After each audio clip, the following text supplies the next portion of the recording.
إن الحمد لله نحمده ونستعينه ونستغفره ونعوذ بالله من شرور أنفسنا وسيئات أعمالنا من يهده الله فلا مضل له ومن يضلل فلا هادي له وأشهد أن لا إله إلا الله وحده لا شريك له وأشهد أن محمدا عبده ورسوله أما بعد فإن خير الحديث كتاب الله وخير الهدي هدي محمد صلى الله عليه وسلم وشر الأمور محدثاتها وكل محدثة بدعة وكل بدعة ضلالة وكل ضلالة في النار. أعوذ بالله السميع العليم من الشيطان الرجيم. بسم الله الرحمن الرحيم. يا أيها الذين آمنوا اتقوا الله حق تقاته ولا تموتن إلا وأنتم مسلمون. يا أيها الناس اتقوا ربكم الذي خلقكم من نفس واحدة وخلق منها زوجها وبث منهما رجالا كثيرا ونساء واتقوا الله الذي تساءلون به والأرحام إن الله كان عليكم رقيبا. يا أيها الذين آمنوا اتقوا الله وقولوا قولا سديدا يصلح لكم أعمالكم ويغفر لكم ذنوبكم ومن يطع الله ورسوله فقد فاز فوزا عظيما. وبعد قال الله تبارك وتعالى في القرآن المجيد والفرقان الحميد. يا أيها الذين آمنوا اتقوا الله وكونوا مع الصادقين. وقال الله تبارك وتعالى للفقراء المهاجرين الذين أخرجوا من ديارهم وأموالهم يبتغون فضلا من الله ورضوانا وينصرون الله ورسوله أولئك هم الصادقون.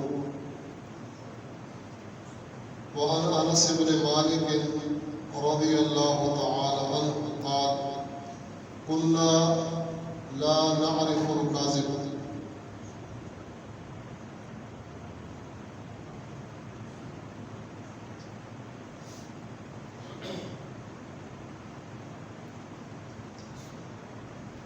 پچھلے خطبہ جمعۃ المبارک میں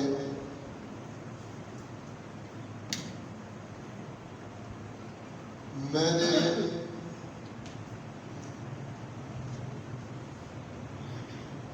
اصحاب محمد صلی اللہ علیہ وسلم اور جماعت محمد صلی اللہ علیہ وسلم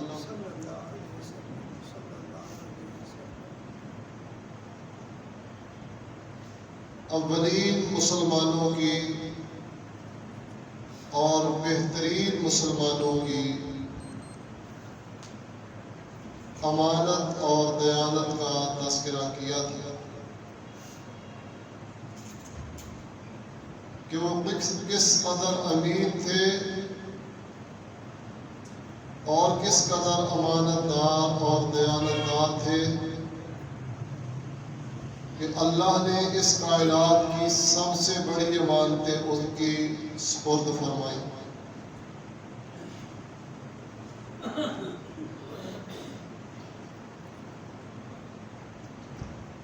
ایک چھوٹی سی بات پچھلے خطبہ جمعۃ المبارک کے ساتھ ملتی ہوئی عرض کر کے اپنی بات کو آگے بڑھاؤں گا. اللہ رب العزت نے جب انبیاء علیہ السلام پہ اپنے پیغام کو نازل فرمانا تھا اور انہیں اپنا پیغام دینا تھا، ان پر وحی فرمانا تھی اور ان پر دین کو نازل کرنا تھا، تو اس کے لیے اللہ نے نورانی مخلوق میں سے، فرشتوں میں سے سید الملائکہ حضرت جبریل امین علیہ الصلوۃ والتسلیم کو منتخب فرمایا، اور پھر ساتھ اس کی یہ صفت بیان فرمائی، نزل بہ روح الامین، کہ جبریل امین ہے، امانت دار ہے، تو فرشتوں کے سردار کو امانت دار سمجھا۔ دوسری طرف جب دنیا میں اس امانت کو آگے پہنچانے کا موقع آیا تو اللہ رب العزت نے فرشتوں کے سردار کو امانت دار سمجھا، اور نبی کائنات نے اپنے ایک ایک یار کو امانت دار سمجھا، ان کے سپرد کیا۔ کتنی ہی آیات تھیں قرآن کریم کی، میں اہل السنت والجماعت کا عقیدہ عرض کرنے لگا ہوں۔ کتنی قرآن کی آیات تھیں کہ جب وہ نازل ہوئی تو اللہ کے نبی کے پاس صرف ایک صحابی تھا۔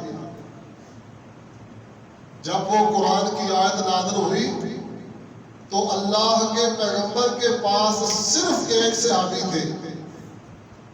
آپ نے ان کو بتلائی یا سنائی یا لکھوائی۔ اگر کوئی کاتب وحی حضرات میں سے تھا تو اس کو لکھوا دی، اور اگر کوئی کاتب وحی حضرات میں سے موجود نہ تھا تو اس کو سنا دی اور ان کو بتا دی۔ لیکن ہمارا عقیدہ یہ ہے کہ قرآن مجید کی کوئی ایک آیت ایسی نہیں ہے جو اللہ کے نبی پہ تنہائی میں نازل ہوئی ہو اور آپ نے صحابی کو بتلائی ہو اور وہ قرآن میں درج ہونے سے رہ گئی ہو۔ یہ ہمارا ایمان ہے کہ یہ سوال پیدا نہیں ہوتا کہ اللہ کے نبی نے کسی ایک صحابی کو بتلایا ہو کہ یہ قرآن کریم کی آیت ہے، اور پھر وہ صحابی نے اپنی حد تک اس کو رکھا ہو اور قرآن میں اس کو درج نہ کروایا ہو۔ یہ سوال ہی پیدا نہیں ہوتا۔ اور پھر نبی کائنات صلی اللہ علیہ وسلم امی تھے، امی۔ آپ دنیا والوں کی طرح لکھنا پڑھنا نہیں جانتے تھے۔ اللہ نے جو علم دین اور علم اسلام عطا فرمایا تھا اس کی تو شان کا مقابلہ ہی نہیں، لیکن آپ نے جو آیات، احکامات، صورتیں قرآن مجید صحابہ کرام رضوان اللہ علیہ مجمعین اور کاتبان وحی کو لکھوایا، کسی ایک صحابی نے اس میں زیر زبر کا فرق نہیں ڈالا۔ اس قدر امانتدار تھے، اس قدر دیانتدار تھا۔ تو بہرحال یہ تو ان کی امانت میں پچھلے جمعے میں بہت کچھ عرض کر چکا۔ آج میں صرف یہ بات عرض کرنا چاہوں گا کہ بھائیوں، جس طرح وہ دنیا میں سب سے زیادہ امانت دار تھے انبیاء کے بعد، دیانت دار تھے رسولوں کے بعد، اور اسی طرح جس طرح وہ امانت میں سب سے اونچے تھے امتوں میں سے، اسی طرح وہ صداقت میں بھی سب سے اونچے تھے امتوں میں سے۔ صداقت، سچ بولنا، جھوٹ کے قریب نہ جانا، یہ صحابہ کرام کا اثر تھا، اور یہ اللہ کے نبی کی تربیت کا اثر تھا۔ یہ قرآن کی تاثیر تھی، امام کائنات کی تبلیغ تھی۔ حالانکہ جس معاشرے کو وہ پلے تھے وہ تو جرائم سے بھرا ہوا معاشرہ تھا، وہ تو گناہوں سے لدا ہوا اور برائیوں سے اڈا ہوا معاشرہ تھا، لیکن جو اسلام کے ساتھ وابستہ ہوتا چلا گیا، قرآن کے ساتھ جڑتا چلا گیا، پیغمبر کائنات کی صحبت اختیار کرتا چلا گیا، جس پہ اسلام کا رنگ چڑھتا چلا گیا، پھر اس کا نتیجہ یہ ہوا کہ ان کے انگ انگ کو کاٹ دیا گیا، لیکن انہوں نے ایک سوئی کے ناکے کے برابر بھی جھوٹ نہیں بولا۔ اتنے کھڑے مسلمان ہو گئے، اتنے سچے مسلمان ہو گئے۔ اسی لیے میں نے آج اس حدیث کو پڑھا، صحابی کا قول، تو مجھے اس بات پہ فخر ہوا کہ میں کن لوگوں کی بات کرنے والا ہوں اور کن لوگوں کی عظمت کو میں لوگوں کے سامنے بیان کرنے والا ہوں۔ حضرت عبداللہ ابن عمر رضی اللہ تعالیٰ عنہما، امیر المومنین، خلیفۃ المسلمین، مراد پیغمبر، شہید منبر، جناب سیدنا فاروق اعظم کے بیٹے حضرت عبداللہ ابن عمر رضی اللہ تعالیٰ عنہ بیان فرماتے ہیں، لا تسبوا صحابہ محمد، نبی کے یاروں کو برا نہ کہو، ان کو گالی نہ دو، ان پر تنقید نہ کرو، ان کی تنقیص نہ کرو، ان کی توہین نہ کرو، ان کی گستاخی نہ کرو، ان کی بے ادبی نہ کرو۔ کیوں؟ پھر اس کی وجہ بیان فرمائی، فرمایا کسی صحابی کا امام کائنات صلی اللہ علیہ وآلہ وصحابہ وسلم کے ساتھ لمحہ بھر گھڑی کی گھڑی، میں پنجابی میں ترجمہ جان بوجھ کر کرنے لگا ہوں کہ آپ کو سمجھ آئے، کہ ان کا پیغمبر کے ساتھ ایک چاٹ ٹائم گزرنا، ہماری پنجابی میں کہتے ہیں چاٹ دی چاٹ، منٹ کی منٹ، لمحہ بھر، ایک گھڑی، تھوڑا سا وقت، کسی صحابی کا رسول خدا کے ساتھ ایک لمحہ گزرنا اور تھوڑا سا ٹائم گزارنا اور تھوڑی ایک گھڑی امام کائنات کے ساتھ کسی صحابی کی گزر جانا، یہ تمہاری ساری زندگی کے سارے اعمال سے زیادہ بہتر ہے۔ یہ حضرت عبداللہ بن عمر کا قول ہے۔ اور اس سے بھی زیادہ حیرانگی کی بات سنو، اس سے بھی زیادہ حیرانگی کی بات، حضرت سعید بن زید رضی اللہ تعالیٰ عنہ، وہ صحابی عشرہ مبشرہ میں سے ایک کہ جن کا نام لے کر امام کائنات علیہ السلام نے فرمایا سعید فی الجنہ، سعید، میں اس کا اپنے ایمان کے ساتھ اس کا ترجمہ کرتا ہوں کیونکہ میرے سامنے نبی کی حدیث ہے، پیغمبر کا فرمان ہے، امام کائنات علیہ السلام کا ارشاد عالی شان ہے، اس لیے میں اپنی ایمانی اور اپنی محبت کے ساتھ اس کا ترجمہ کرنے لگا ہوں۔ اللہ کے رسول نے فرمایا سعید فی الجنہ، سعید پکا جنتی ہے، سعید پکا جنتی ہے۔ آپ میں سے کوئی کہہ سکتا ہے آپ نے پکا کا لفظ کہاں سے نکالا؟ اس لیے کہ نبی کی زبان سے نکلا ہے، کچا ہو سکتا ہے۔ نبی نے فرمایا ہے سعید فی الجنہ، سعید جنتی ہے، اور جس کو نبی جنتی کہہ دے کائنات کی کوئی طاقت اسے جہنمی بنا سکتی اور اس کو جنت سے روک سکتی۔ اس لیے میں نے ترجمہ کیا ہے سعید فی الجنہ، سعید پکا جنتی ہے۔ اشرف مبشرہ میں سے وہ روایت وہ بیان کرتے ہیں، وہ فرماتے ہیں، اور انہوں نے یہ بات اتنے زوردار اور شاندار الفاظ میں بیان فرمائی، فرمایا واللہ، اور لوگوں مجھے کائنات کے رب کی قسم ہے، مجھے اس رب کی قسم ہے جس نے اس کائنات کو بنایا ہے، چلایا ہے، سنوارا ہے، اور جس کائنات کے رب نے اس پورے نظام کو سنبھالا ہے، مجھے اس کائنات کے رب کی قسم ہے۔ امام کائنات کے ساتھ جو آدمی نکلے صحابی راہ جہاد میں، ان کو کوئی چوٹ نہیں آئی، کوئی ان کو ضرب نہیں لگی، زخمی نہیں ہوئے، کچھ نہیں ہوا، صرف امام کائنات کے ساتھ نکلے اور ان کے چہرے پہ میدان جنگ کی جو گرد و غبار اڑی، ان کے چہرے پر وہ مٹی ہی پڑ گئی۔ اللہ کی قسم وہ مٹی تمہارے 1000 سال کے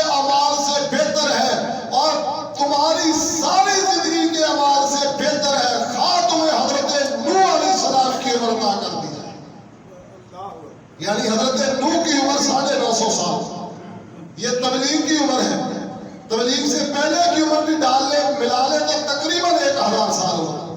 تو فرمایا تم 1000 سال عمل کرو اور نبی کا یار میدان جنگ میں نبی کے ساتھ جائے، صرف اس کے چہرے پہ تھوڑا غزوے کی وجہ سے گرد و غبار پڑ جائے، وہ گرد و غبار تمہارے 1000 سال کے اعمال سے ملتے ہیں. نبی کا صحابی ہے، پیغمبر کا یار ہے، نبی کا وفادار ہے، جن پر اللہ کو اعتماد اور اعتبار ہے، جن پر اس کے نبی کو اعتماد اور اعتبار ہے. تو امام کائنات علیہ الصلوۃ والسلام کے صحابہ سچے کھرے مسلمان. اللہ نے قرآن میں فرمایا، میں نے سورہ حشر کی آیت نمبر 8 پڑھی ہے، فرمایا للفقراء المہاجرین الذین اخرجوا من دیارہم واموالہم یبتغون فضلا من اللہ ورضوانا وینصرون اللہ ورسولہ اولئک هم الصادقون. اللہ فرماتے ہیں یہ مہاجرین کے لیے، فقراء کے لیے، فقراء مہاجرین کے لیے ہے جو اپنے گھروں سے نکالے گئے، وہ اللہ کی خوشنودگی اور اللہ کا فضل تلاش کرتے ہیں اور وہ اللہ رب العزت کے دین کی مدد کرتے ہیں، اس کے نبی کے ساتھ دیتے ہیں دین کے لیے. اولئک هم الصادقون. میں دلوں کے راز اور دلوں میں پیدا ہونے والی سوچ کو جاننے والا رب کہتا ہوں وہ دل سے سچے مومن اور مسلمان. یہ ہے سچے، یہ ہے کھرے مومن، جن کو ارشوالا سچے کہتا ہے. سچا تو وہ ہے نا جس کو اللہ سچا کہے. تو فرمایا یہ سچے، یہ کھرے مومن ہیں. تو حضرات بھی وقار صحابہ کرام، ہمارا عقیدہ یہ ہے. پچھلے جمعے پہ میں نے عبادت میں گزارش کی تھی، اس جمعے پہ میں عرض یہ کرنا چاہتا ہوں، اس کائنات کے انبیاء کے بعد سب سے زیادہ سچے لوگ اگر کوئی ہیں تو صحابہ کرام رضوان اللہ علیہ مجمعین. قرآن نے سورہ یوسف میں کہا، یوسف ایھا الصدیق، یوسف تو صدیق ہے. یوسف کون تھا؟ پیغمبر کا بیٹا تھا، پیغمبر کا پوتا تھا، پیغمبر کا بڑپوتا تھا. اللہ کا لاڈلا حسین کائنات جناب یوسف علیہ السلام، اور کردار وہ تھا کہ فرشتوں جیسا کردار تھا. ایسے نیک اللہ کے پیغمبر سارے نیک ہوتے ہیں، لیکن ہر کسی کا مقام اپنا ہے، شان اپنا ہے. تو یوسف کو کہا صدیق، یوسف ایھا الصدیق. اور نبی کے یاروں کی باری آئی تو امام کائنات علیہ الصلوۃ والسلام نے فرمایا، ابو بکر تو صدیق بھی ہے، تو عتیق بھی ہے. تو حضرات گزارش کر رہا تھا کتنے سچے تھے، کتنے کھڑے تھے. میں نے حضرت انس رضی اللہ تعالیٰ عنہ کا قول ابھی آپ کے سامنے خطبے میں پڑھا ہے. حضرت انس فرماتے ہیں، کنا لا نعرف الکذب، ہمیں جھوٹ کا پتہ ہی نہیں ہوتا جھوٹ ہوتا کیا ہے. کبھی ہم نے جھوٹ نہیں بولا. اور میں انشاءاللہ بیان کروں گا اپنے خطبے میں کہ کیسے کیسے حالات آئے تب بھی جھوٹ نہیں بولا. حضرت زید بن ارقم رضی اللہ تعالیٰ عنہ فرماتے ہیں، غزوے میں میں بھی تھا اور منافقین بھی مسلمانوں کے ساتھ ہی گئے ہوئے تھے. تو منافقین کے گروہ میں بات چلی واپسی میں کہ جب ہم مدینہ میں جائیں گے تو یہ بدو جو دور دراز سے عرب کے بدو اکٹھے ہوئے ہیں محمد کے ارد صلی اللہ علیہ وسلم، اور یہ اب انصار کو اور مدینہ والوں کو ہمیں یہ آنکھیں دکھلاتے ہیں اور ہمارے اوپر چڑھائی کرتے ہیں. ہم واپس جائیں گے تو واپس جا کر ان کو مدینہ سے نکالیں گے، نعوذ باللہ من ذالک. ہم ان کا خرچہ بند کریں گے، ان کو چندہ دینا روک دیں گے، ان کو فنڈ نہیں دیں گے، اور یہ بھوکے مریں گے تو نبی کا ساتھ چھوڑ دیں گے، محمد کو چھوڑ کر چلے جائیں گے صلی اللہ علیہ وآلہ وسلم. یہ بات انہوں نے کی اور منصوبہ طے ہو گیا. حضرت زید فرماتے ہیں، میں نے یہ بات سن لی، میں آیا اللہ کے رسول کے پاس صلی اللہ علیہ وسلم. میں نے کہا یا رسول اللہ صلی اللہ علیہ وسلم، عبداللہ ابن ابی نے رئیس المنافقین نے یوں کہا ہے. اللہ کے نبی اس نے اس طرح بدتمیزی اور گستاخانہ رویہ اختیار کیا ہے آپ کے بارے میں، اصحاب کے بارے میں، اور یہ انہوں نے منصوبہ طے کیا ہے اب مدینہ تو اللہ کے رسول نے اس کا سد باب کر لیجئے. امام کائنات علیہ السلام نے عبداللہ ابن ابی کو بلایا. آپ نے فرمایا تو نے یوں یوں کہا ہے, ایسے ایسے بولا ہے؟ اس نے صاف انکار کر لیا. منافق کی آپ نے فرمایا 4 نشانیاں ہیں. ان میں سے ایک نشانی یہ ہے اذا حدث کاذب, بات کرے گا تو جھوٹ بولے گا. اللہ کے رسول نے فرمایا تو نے یوں کہا. اب اس کو معلوم ہو گیا کہ جو لفظ اللہ کے نبی استعمال کر رہے ہیں یہ الفاظ تو میری زبان سے نکلے ہیں, رسول اللہ کو پکی رپورٹ پہنچی ہے. لیکن اس نے کیا کیا؟ اس نے بغیر سوچے تاخیر کیے, بغیر کسی لمحہ لیٹ کیے, اس نے جھٹ سے فوراً قسم اٹھا دی. کہنے لگا اللہ کی قسم میں نے کوئی ایسی بات نہیں کی. اب اللہ کے رسول نے اللہ کی قسم پہ اعتبار کر لیا. کوئی آدمی ہمارے سامنے قرآن اٹھا کے کوئی بات کہہ دے, اس کتاب کے نازل کرنے والے رب کی قسم میں نے ایسا نہیں کیا, تو ہم اس کو تو نہیں دیکھتے. ہماری تو نظر قرآن پہ جائے گی نا کہ قرآن کے احترام میں ہم اعتبار کرنے گے. اللہ کے رسول صلی اللہ علیہ وسلم نے اس کا اعتبار کر لیا. آپ نے فرمایا جاؤ. حضرت زید بن ارقم رضی اللہ تعالیٰ عنہ فرماتے ہیں مجھے معلوم ہوا اور اللہ کے نبی نے فرمایا زید نے غلط کہا. زید کو غلطی نہ کہی, زید نے صحیح نہیں کہا. کہتے ہیں مجھ پر جھوٹی تہمت لگ گئی اور میرے جھوٹا ہونے کے لیے یعنی ایک بات پیدا ہو گئی کہ یہ انہوں نے جھوٹ بولا ہے. عبداللہ ابن ابی تو حلف اٹھاتا ہے کہ میں نے کوئی ایسی بات نہیں کی. کہتے ہیں میں تو گھر میں چلا گیا اور مجھے اس بات کی اتنی تکلیف ہوئی, اتنا غم ہوا, اتنا رنج ہوا کہ میں ابھی جوانی چڑھ رہا تھا اور جوان ہو رہا تھا. اس عالم میں یہ واقعہ پیش آیا تو میری ساری طاقتیں جوان ہونے کے باوجود مجھے اتنا غم ہوا کہ غم کی وجہ سے میری گردن جھک گئی, سر نیچا ہو گیا. میں اپنے گھر میں بند ہو گیا اور رات بھی گزرتی میں روتا, دن بھی گزرتا میں روتا کہ میں سچا تھا, مجھے جھوٹا کہا گیا ہے. صحابہ کے درمیان میں اللہ کے نبی صلی اللہ علیہ وسلم کی محفل اور مجلس میں عبداللہ ابن ابی اپنی چلاکی اور ہوشیاری سے میرے اوپر جھوٹ کا الزام لگوانے میں کامیاب ہو گیا ہے. بات صرف یہ کر رہا ہوں کہ وہ جھوٹ کو کتنا برا سمجھتے تھے. الزام تھا, جھوٹ بولا نہیں تھا. عبداللہ ابن ابی نے اللہ کے نبی صلی اللہ علیہ وسلم کو دھوکہ دے دیا تھا. اللہ کے رسول علیہ الصلوۃ والسلام کو اس کی قسم پہ اعتبار کر گئے تھے. جھوٹ عبداللہ ابن ابی نے بولا تھا. کہتے ہیں کچھ دن گزرے, کائنات کے رب نے میری سچائی پہ قرآن نازل فرما دیا. اللہ کے رسول کا پیغام آیا, امام کائنات تمہیں بلا رہے ہیں, امام کائنات تمہیں اپنے مجلس میں بلا رہے ہیں. میں نے سوچا پتہ نہیں پھر کیا معاملہ ہوگا, شاید میری غیر حاضری کی وجہ سے اللہ کے نبی صلی اللہ علیہ وسلم مجھے کوئی دلاسا دینے کے لیے, مجھ سے کوئی پوچھنے کے لیے کیا مسئلہ. میں نے اللہ کے نبی کا حکم سنا اور میں نے بغیر کسی تاخیر کی اللہ کے نبی علیہ الصلوۃ والسلام کی محفل میں حاضر ہونے کا پروگرام بنا دیا. میں حاضر مجلس ہوا, کیا دیکھتا ہوں کہ اللہ کے نبی کی محفل میں جا رہا ہوں, امام کائنات کی مجھ پہ نظر پڑی تو امام کائنات کا چہرہ خوشی سے چمک رہا تھا, دمک رہا تھا. آپ نے فرمایا زید تمہیں مبارک ہو. یا رسول اللہ کس بات کی مبارک ہو؟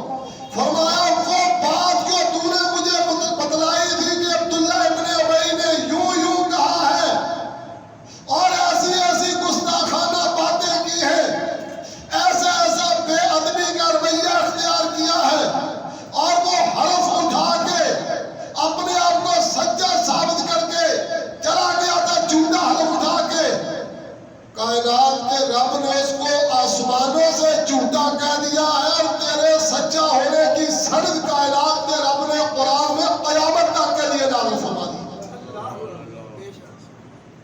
قیامت تک کے لیے تیرے سچا ہونے میں کائنات کے رب نے مہر لگا دی ہے اور تجھے اللہ نے سچا کر دیا ہے. تیری تصدیق نازل فرما دی ہے کائنات کے رب.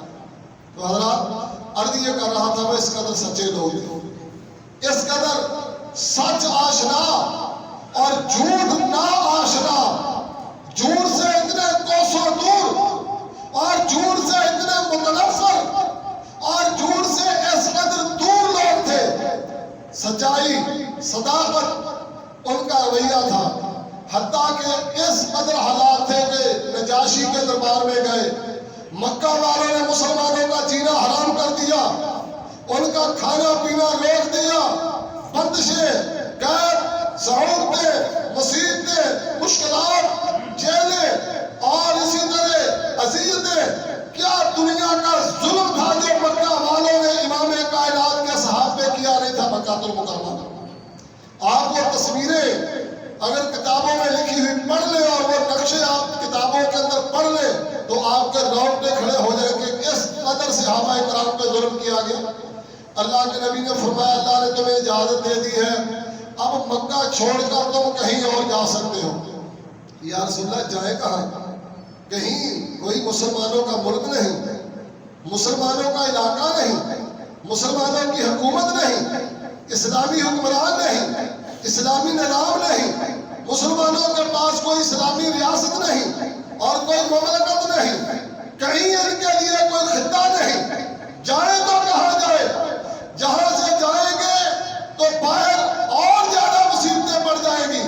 یہاں تو جاننے والے ہیں, کنبہ بھی ہے, قبیلہ بھی ہے, رشتہ داریاں بھی ہیں, خاندانیاں بھی ہیں اور دوستیاں بھی ہیں, یارانے بھی ہیں, بڑے دوسرے تعلقات بھی ہیں, تاجرانہ تعلقات بھی ہیں اور یہ سارے کے سارے معاملات ہیں. اگر یہاں سے چھوڑ کر جائیں گے باہر میں کچھ بھی ایسا معاملہ نہیں ہوگا, مشکلات اور بڑھ جائیں گی. امام کائنات علیہ الصلوۃ والسلام نے نگاہ دوڑائی. آپ نے فرمایا حبشے کے ملک میں چلے جاؤ, نجاشی کے ملک کے اندر. عیسائی بادشاہ ہے, نرم دل ہے, رقیق القلب ہے, اللہ آسانیاں فرمائے گا, اللہ مہربانیاں فرمائے گا. صحابہ کو حوصلہ ہوا اس لیے کہ جب امام کائنات کی زبان سے ایک بات نکل جائے تو پھر اللہ تعالیٰ اس کو جھوٹا نہیں کرتا. صحابہ چلے گئے نجاشی کے دربار میں, نجاشی کے ملک کے اندر.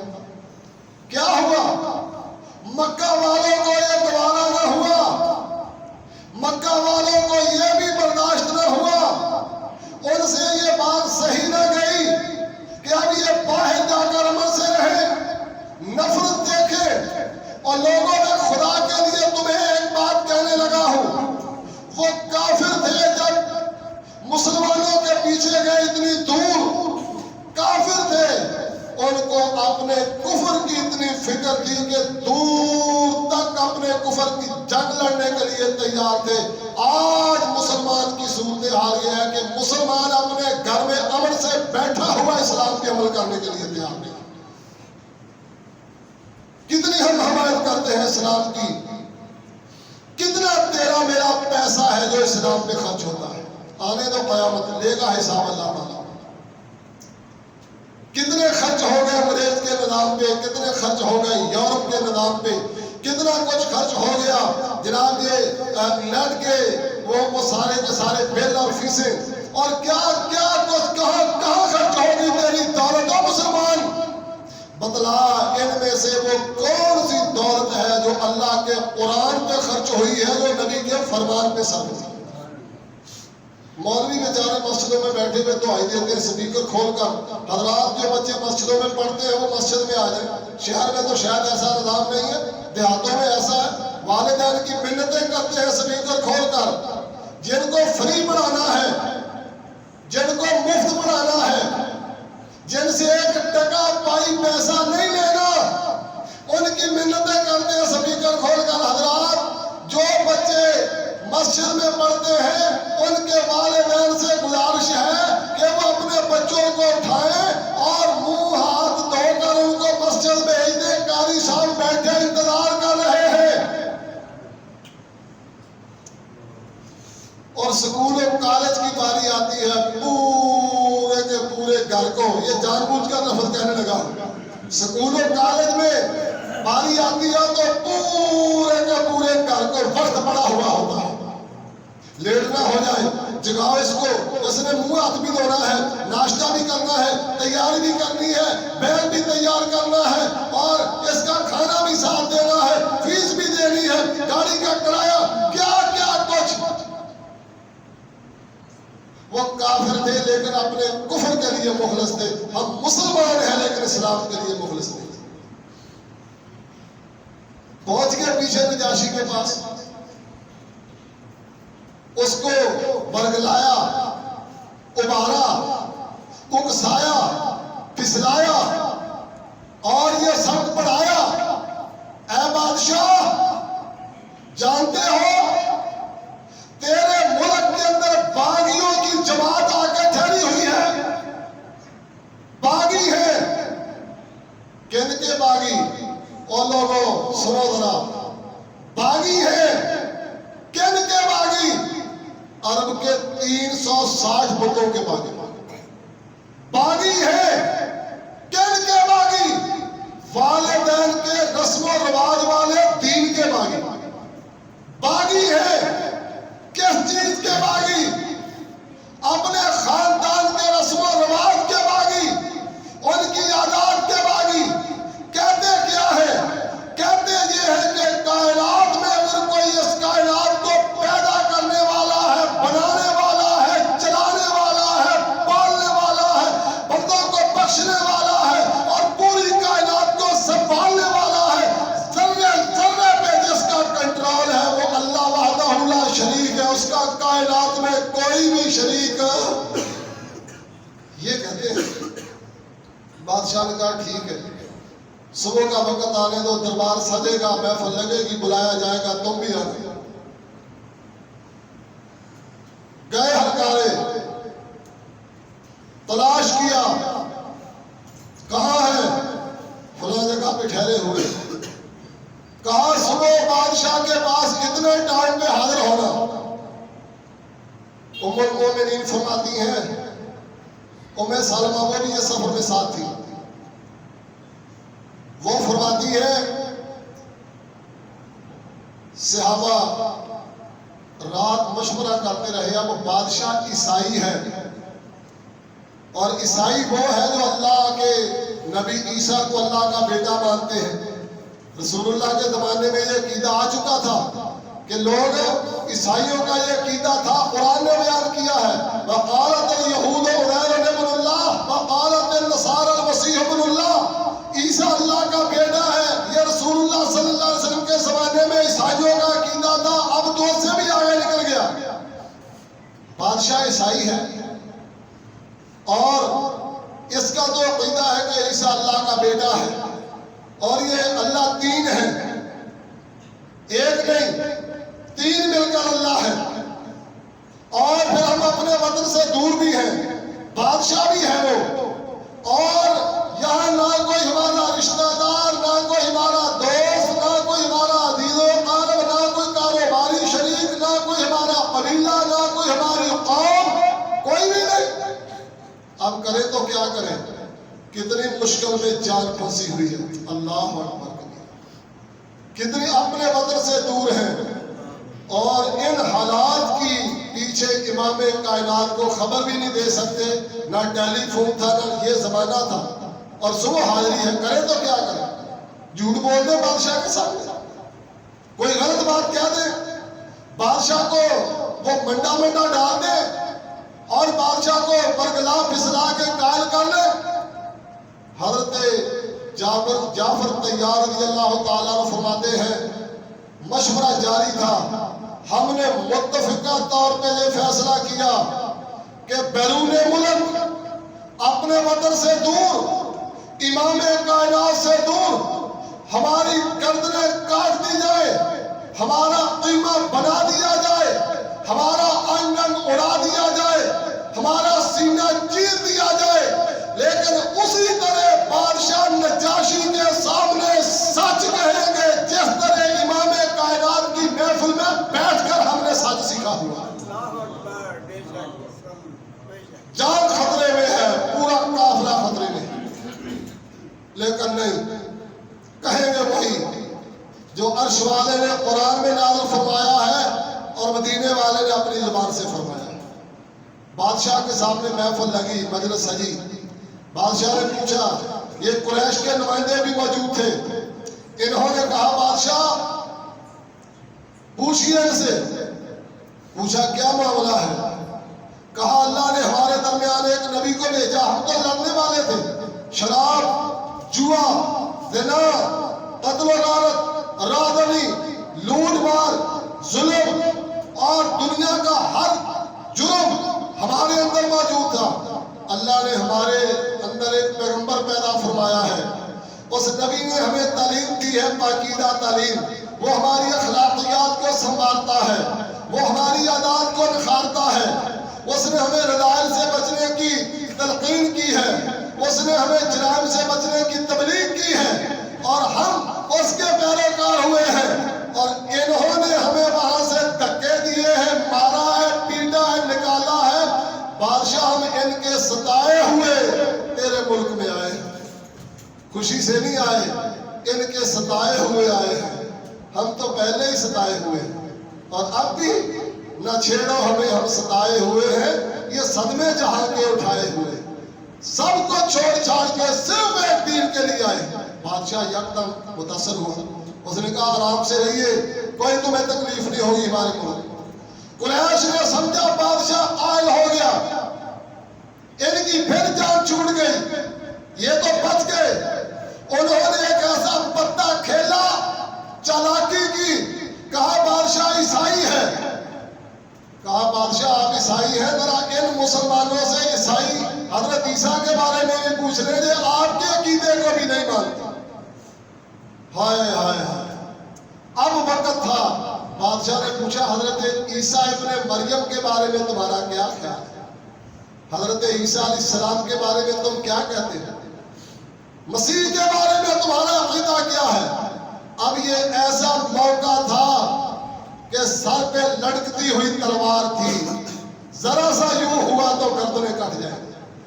حضرت جعفر طیار رضی اللہ تعالیٰ عنہ نے فرمایا ہم نے یہاں بھی فیصلہ کیا کہ ہم یہاں بھی ڈنڈی نہیں ماریں گے، سچ کہیں گے۔ سورہ مریم کی ابتدائی آیات شروع کر دی، بسم اللہ الرحمن الرحیم، کاف ہا یا عین صاد، ذکر رحمت ربک عبدہ زکریا اذ نادى ربہ نداء خفیا۔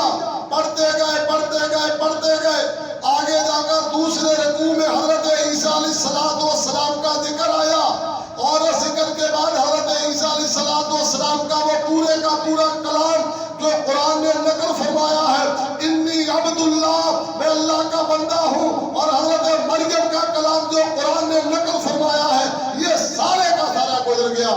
بادشاہ کیا دیکھتے ہیں لوگ کہ بادشاہ کی آنکھوں سے چھم چھم آنسو جاری ہیں، اور اسی طرح جتنے پادری بیٹھے ہیں ان کے سامنے کتابیں کھلی ہوئی ہیں، ان کی کتابیں رو رو کر بھیگ گئی ہیں۔ نجاشی نے کہا خاموش ہو جائے، سارے بادشاہ کی بات سنیں۔ بادشاہ نے کہا اللہ کی قسم، جو کچھ یہ کلام پڑھنے والے نے پڑھا ہے، یہ کلام اور عیسیٰ ابن مریم کے کلام میں ریت کے ذرے برابر بھی فرق نہیں ہے۔ یہ وہی کلام ہے، یہ روشنی اور عیسیٰ ابن مریم کے کلام کی روشنی دونوں ایک چراغ کی روشنی ہے۔ حضرات گزارش یہ کر رہا تھا، میں نے خطبے کے شروع میں عرض کیا تھا، بات سمیٹتا ہوں کہ کتنی مشکل میں جان ہے ہمارے یہاں۔ ہم جیسے کمزور لوگ پولیس کو دیکھ کر، چھوٹے سے سپاہی کو دیکھ کر اپنی جان چھڑانے کے لیے جھوٹ بول دیتے ہیں۔ بادشاہ کے سامنے ہے، بادشاہ بھی غیر مسلم ہے، اس کے سامنے سچ کہا تو اس لیے یہ سچے لوگ تھے، سچ آشنا تھے، جھوٹ نہیں بولتے تھے۔ میں نے ایک روایت پڑھی، میں حیران ہو گیا۔ اللہ کے نبی صلی اللہ علیہ وسلم نے فرمایا قریش انصار، قریش نہیں انصار کی آپ نے تقسیم فرمائی، آپ نے فرمایا سب سے بہترین قبیلہ انصار میں سے بنو نجار کا قبیلہ، بات سننا تھا غور سے، سب سے بہترین قبیلہ بنو نجار میں بنو نجار ہے انصار کا قبیلہ پہلے نمبر پہ، دوسرے نمبر پہ بنو عبد الاشہل، تیسرے نمبر پہ بنو حارث، چوتھے نمبر پہ بنو ساعدہ۔ بنو ساعدہ کو چوتھے نمبر پہ رکھا، فرمایا پہلا نمبر بنو نجار کا، دوسرا بنو حارث کا، بنو عبد الاشہل کا، تیسرا بنو حارث کا، چوتھا بنو ساعدہ کا، چوتھے نمبر پہ رکھا۔ اب قبیلے ان میں عصبیت ہوتی تھی زمانہ جاہلیت میں کہ کوئی ہم سے اونچا کیوں ہو۔ یہ تو عرب کے وہ لوگ تھے جو بیت اللہ میں لڑائی کے لیے تیار ہو گئے تھے کہ ہمارا چودھری حجر اسود کو رکھے گا، ہم یہ شرف اپنے قبیلے کے علاوہ کسی اور کو نہیں دیں گے۔ قبیلوں کی تو اس قدر چڑھائی ہوتی تھی ایک دوسرے پہ۔ اب اللہ کے نبی نے جب پہلے نمبر، دوسرے، تیسرے، چوتھے نمبر پہ، تو قبیلہ بنو ساعدہ کے کچھ لوگوں کو یہ بات ناگوار گزری جو بڑے چودھری قسم کے آدمی تھے کہ نمبر میں ہمارے قبیلے کو چوتھے مقام پہ رکھا گیا ہے، 3 قبیلے ہمارے سے اوپر اور ہم نیچے چوتھے نمبر پہ۔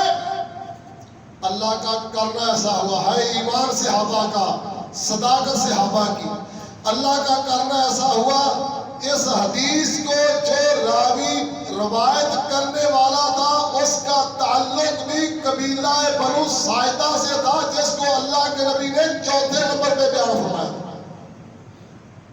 تو لوگوں نے ان سے کہا، قبائل کے لوگوں نے، دوسرے قبائل کے لوگوں، کہ آپ نے یہ روایت اللہ کے نبی سے سنی ہے نا؟ انہوں نے کہا جی میں نے سنا ہے۔ تو ہمارے قبیلے کو 1 نمبر اوپر کر دیں۔ انہوں نے کیا جواب دیا؟ فرمایا اگر ہم جھوٹ کی کوئی گنجائش کو جائز سمجھتے اور جھوٹ ہمیں ذرا بھی گوارا ہوتا تو میں اپنے قبیلے کو چوتھے نمبر سے اٹھا کے پہلے نمبر پہ بیان کرتا، اس لیے کہ اللہ کے نبی کی حدیث کو تو میں نے سنا تھا، میں نے سنا تھا اللہ کے نبی علیہ السلام کی زبان سے، تو میں اپنے قبیلے کو پہلے نمبر پہ بیان کرتا۔ لیکن ہم جھوٹ ناشنا ہے، جھوٹ کو حرام سمجھتے ہیں۔ اللہ کے نبی نے ہمارے قبیلے کو جو نمبر دیا ہے عزت و شرف میں، ہم کٹنا گوارا کر لیں گے، اللہ کے نبی علیہ السلام کی بات میں گڑبڑ گوارا نہیں کریں گے۔ اتنے سچے مسلمان تھے، اتنے کھڑے مسلمان تھے، اور اس قدر کہ اگر رات کی تاریکیوں میں، تنہائیوں میں بھی کوئی جرم ہو جاتا تو لوگوں وہ بھی اللہ کے نبی کے سامنے صاف صاف بیان کر دیتے تھے، یا رسول اللہ جب مجھ سے ہوا، یہ مجھ سے ہوا۔ آپ نے وہ کتنے واقعات سنے، بھی میں وہ ذکر نہیں کرتا، اشارہ کر دیتا ہوں، کتنے سچے لوگ تھے۔ آپ نے سنا کہ اللہ کے نبی صلی اللہ علیہ وسلم کے پاس ایک آدمی آیا، اس نے کہا یا رسول اللہ مجھ سے گناہ ہو گیا، سزا دے۔ آپ ٹال مٹول کرتے رہے، نماز کا وقت ہوا، نماز پڑھائی، وہ دوران نماز کے بعد سلام پھیرنے کے بعد پھر کھڑا ہو گیا۔ اس نے کہا یا رسول اللہ میں نے عرض کیا تھا مجھ سے غلطی ہو گئی، آپ مجھے سزا دیں۔ اللہ کے نبی نے فرمایا صلیت معنا، ہمارے ساتھ نماز پڑھی ہے؟ آپ صلی اللہ علیہ وسلم کی خدمت میں عرض کرتا ہے جی یا رسول اللہ صلی اللہ علیہ وسلم پڑھی ہے۔ آپ نے فرمایا ہمارے ساتھ نماز پڑھنے کی وجہ سے کائنات کے رب نے تیرے گناہ کو ویسے معاف فرمایا۔ حضرات کہنا یہ چاہتا ہوں کہ جرم تنہائی میں ہوا تھا نا، لیکن سچے تھے، جھوٹ نہیں بولا۔ ہو گئی غلطی، انسان ہونے کے ناطے سے آدم کی اولاد ہے، آخر ہم بھی مٹی سے بنے ہوئے ہیں، لیکن اللہ کے رسول کے سامنے عرض کرتا ہے یا رسول اللہ مجھ پہ ہاتھ جاری کر۔ ایک عورت نے تو اپنے آپ کو رجم کروا لیا تھا، رجم۔ جاءت امرأة إلى النبي صلی اللہ علیہ وسلم وهي حبلى من الزنا، ایک عورت اللہ کے رسول کے پاس آئی، وہ بدکاری کی وجہ سے حاملہ ہو چکی تھی، وہ بار بار اصرار کرتی رہی، مطالبہ کرتی رہی۔ اللہ کے رسول صلی اللہ علیہ وسلم نے اس کو بچے کو جنم دینے کا ٹائم دے دیا کہ آپ جب بچے کو جنم دو گی تو پھر آنا۔ پھر بچے کو لے کر آئی،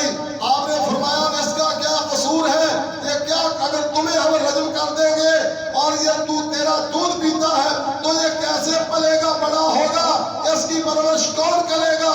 جب تک یہ تیرے دودھ سے مستغنی نہیں ہو جاتا اور یہ خوراک نہیں لینے لگتا دوسری دنیا والوں کے ساتھ، روٹی دانا پانی جو کچھ ہوتا ہے، تب تک نہیں۔ اس نے جلدی ہی اس کو کھانا کھلانا سکھلا دیا اور اللہ کے نبی کی خدمت میں حاضر ہوئی، یا رسول اللہ مجھ پہ حد جاری کر دے۔ اللہ کے نبی علیہ السلام نے اس پہ حد جاری کی۔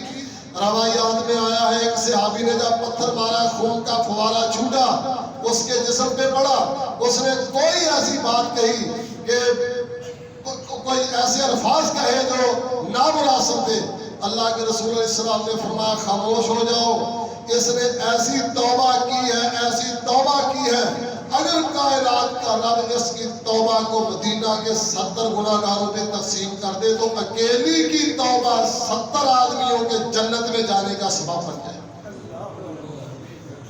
تو حضرات گزارش یہ کر رہا تھا، یہ اتنے کھڑے لوگ تھے، یہ اتنے سچے لوگ تھے۔ مکہ فتح ہوا، آخری ایک آدھ گزارش، مکہ فتح ہوا، اللہ کے نبی صلی اللہ علیہ وآلہ وسلم آپ نے جو مسلمان ہوئے تھے قریش، ان کو مال غنیمت دے دیا، تقسیم کر دیا۔ انصار کو یہ بات اچھی نہ لگی کہ ابھی ہماری تلواروں سے ان کا خون ٹپک رہا ہے، کل پرسوں تو ہم نے ان کے ساتھ جنگ کی ہے اور ان میں سے کئی ایک کو قتل کیا ہے جن کے بارے میں اللہ کے نبی نے حکم دیا تھا، اور آج تھوڑے ہی دنوں کے بعد اللہ کے نبی نے اسی جنگ سے مال غنیمت جو حاصل ہوا ہے وہ ان قریشیوں کو دے دیا ہے۔ یہ حنین میں جا کر مکہ فتح ہونے کے بعد یہ حنین میں واقعہ پیش آیا، مکہ فتح ہوا، مکہ سے سیدھے ہم حنین کی طرف آ گئے جو اللہ کے نبی علیہ السلام کی دائی حلیمہ اور شیبہ کا علاقہ تھا۔ انصار نے یہ کہا یہ کیا ہوا؟ اللہ کے رسول نے جو قریش کل ابھی ساتھ ملے ہیں مکہ سے، ہمارے خون ابھی ہماری تلواروں سے ان کے بھی خون ٹپک رہے ہیں اور ہماری تلواروں کو بھی ان کے خون لگے ہوئے ہیں، اللہ کے نبی نے مال غنیمت ان کو دے دیا، ہمیں نہیں دیا۔ رسول اللہ صلی اللہ علیہ وسلم کو کسی نے جا کر بتلا دیا۔ اللہ کے رسول انصار ایسی باتیں کرتے ہیں، اللہ کے رسول نے انصار کو جمع کرنے کا حکم دیا، انصار جمع ہو گئے۔ آپ نے فرمایا کیا تم نے یوں کہا ہے، ایسی بات کی ہے؟ صحابی بیان کرتے ہیں انہوں نے اعتراف کر لیا، کانپتے ہوئے ڈرتے ہوئے کہ اللہ کے نبی کو پتہ چل گیا، ادب و احترام کی وجہ سے ان کے رنگ اڑ گئے، کانپتے ہوئے ڈرتے ہوئے، جی یا رسول اللہ ہم سے یہ غلطی ہوئی ہے، اللہ کے نبی ہماری زبانوں سے یہ الفاظ نکل گئے، اللہ کے نبی ایسا ہوا ہے، یہ احترام کی وجہ سے تھا۔ صحابی کہتے ہیں انہوں نے اعتراف کیوں کیا؟ اس کی وجہ یہ ہے جو میرے جمعے سے خطبے سے تعلق رکھتی ہے، اس کی وجہ یہ ہے، صحابی بیان کرتے ہیں کہ انہم قالوا لا یکذبون، اس کی وجہ یہ ہے انہوں نے سچ تسلیم کر لیا، سچ کہہ دیا اللہ کے نبی کے سامنے، اس لیے کہ وہ کبھی جھوٹ نہیں بولتے تھے، جھوٹی بات نہیں کہتے تھے۔ بخاری شریف میں حدیث ہے، جنگ تبوک سے اللہ کے نبی واپس آئے تو آپ نے جو پیچھے رہ گئے تھے جنگ سے، آپ نے ان کے بارے میں سخت احکامات جاری فرمائے۔ منافقین کا گروہ آیا، انہوں نے اللہ کے نبی کے سامنے جھوٹ موٹ کہہ دیا، اللہ کے نبی ہم اس لیے نہیں جا سکے، یہ مجبوری تھی، یہ مجبوری تھی، یہ مجبوری تھی، یوں تھا یوں تھا یوں تھا۔ حضرت کعب کہتے ہیں میں چونکہ مخلص مسلمان تھا، میں اللہ کے رسول کا صحابی تھا، اس لیے میں نے تہیہ کر لیا، میں نے تہیہ کر لیا کہ جو کچھ بھی میں نے رسول اللہ کے سامنے بیان کرنا ہے سچ بیان کرنا ہے۔ اللہ کے رسول بے شک مجھ سے ناراض ہو جائیں گے، لیکن اللہ کی بارگاہ میں معافی کا تو میرے لیے کوئی امید کا مقام باقی رہے گا نا۔ اس لیے مجھ سے رسول اللہ نے پوچھا کعب ابن مالک تم کیوں نہیں گئے بھائی جنگ میں؟ تو میں نے عرض کیا یا رسول اللہ صلی اللہ علیہ وسلم سب کچھ تیار تھا، کوتاہی ہو گئی ہے، سستی ہو گئی ہے، غلطی ہے، کوئی میرا عذر نہیں ہے کہ یہ مجبوری تھی، کوئی مجبوری نہیں تھی، غلطی ہے میری۔ اللہ کے رسول ناراض ہو گئے، لیکن 50 دنوں کے بعد کائنات کے رب نے قرآن کریم کی کئی آیات حضرت کعب بن مالک رضی اللہ تعالیٰ عنہ کی سچائی اور شان اور توبہ کے بارے میں نازل فرمائی۔ حضرات، صحابی جھوٹ نہیں بولتے، صحابی جھوٹ، وہابی جھوٹ۔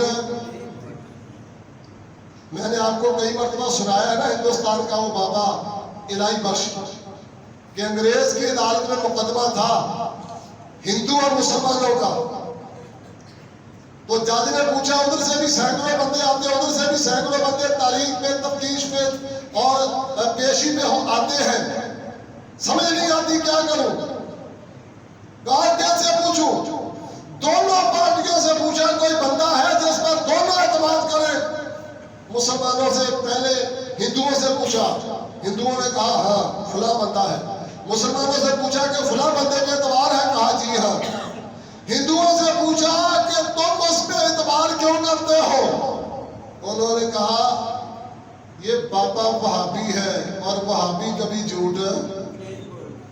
مسلمانوں، اپنے اسلام کی لاج رکھو، جن کا نام لیتے ہو، جن کے ترانے پڑھتے ہو، جن کی عظمتیں بیان کرتے ہو، انہوں نے کبھی جھوٹ نہیں بولا، سچے تھے۔ اللہ نے قرآن میں فرمایا اولئک هم الصادقون، یہ ہے سچے، یہ ہے سچے۔ تو اللہ ہمیں ان سچوں کا سچا ساتھ نصیب فرمائے، اور اللہ تعالی ہمیں قیامت کے دن ان کی رفاقت میں اپنی جنت کا داخلہ نصیب